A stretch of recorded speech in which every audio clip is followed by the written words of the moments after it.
ಚೈನಾದಲ್ಲಿ ಇವತ್ತು ನಾವು ಒಂದು ಪ್ಯೂರ್ ವೆಜ್ ರೆಸ್ಟೋರೆಂಟ್ಗೆ ಹೋಗ್ತಿದೀವಿ. ಒಳಗಡೆ ಎಂಟ್ರಿ ಆದ ತಕ್ಷಣ ಬುದ್ಧನ ಭಕ್ತಿಗೀತೆ.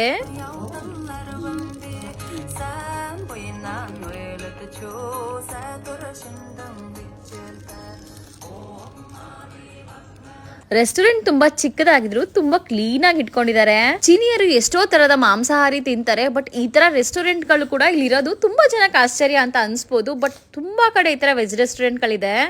ಇದು ಹಾಟ್ ಪಾಟ್, ಈ ಪಾಟ್ ಒಳಗಡೆ ಬಿಸಿನೀರು ಹಾಕಿರ್ತಾರೆ. ಸೊ ಹಾಟ್ ಪಾಟ್ ಅಂತ ಅದಕ್ಕೆ ಕರೆಯೋದು. ನೋಡಿ, ಇದು ಪೂರಿ ಇಲ್ಲಿ ತಗೊಂಡಿದ್ರಲ್ಲ, ಈ ಪೂರಿ ಮತ್ತೆ ಹೂಕೋಸು, ಬ್ರಾಕೊಲಿ, ಮಶ್ರೂಮ್ಸ್, ಜೋಳ, ಆಲೂಗೆಡ್ಡೆ ಮತ್ತೆ ಗೆಣಸು. ಇದು ಮೊಳಕೆ ಬಂದಿರೋ ಕಾಳುಗಳು. ಸ್ಪೆಷಲ್ ಆಗಿ ವೆಜಿಟೇಬಲ್ ಫ್ರೈಡ್ ರೈಸ್ ಮಾಡ್ಕೊಟ್ಟಿದ್ದಾರೆ. ಈ ತರ ಬಿಸಿ ಬಿಸಿಯಾಗ ಒಂದು ಫ್ಲೇವರ್ಡ್ ಪಾಟ್ ಒಳಗಡೆ ಒಂದು ಸೂಪ್ ನ ಹಾಕೊಟ್ಟಿರ್ತಾರೆ. ಅದ್ರೊಳಗೆ ನಾವು ತರಕಾರಿನ ಬೇಯಿಸ್ಕೊಂಡು ತಿನ್ನೋದು. ಫ್ರೈಡ್ ರೈಸ್ ಮಾತ್ರ ಎಕ್ಸಲೆಂಟ್ ಆಗಿತ್ತು. ಇದು ಪೀನಟ್ ಪೇಸ್ಟ್ ಮತ್ತೆ ಉಪ್ಪೆಸರು ಖಾರ. ತರಕಾರಿ ಏನು ಹಾಟ್ ಪಾಟ್ ಅಲ್ಲಿ ಬೆಂದಿರುತ್ತೋ ಅದನ್ನ ಡಿಪ್ ಮಾಡ್ಕೊಂಡು ತಿನ್ನೋದಕ್ಕೆ.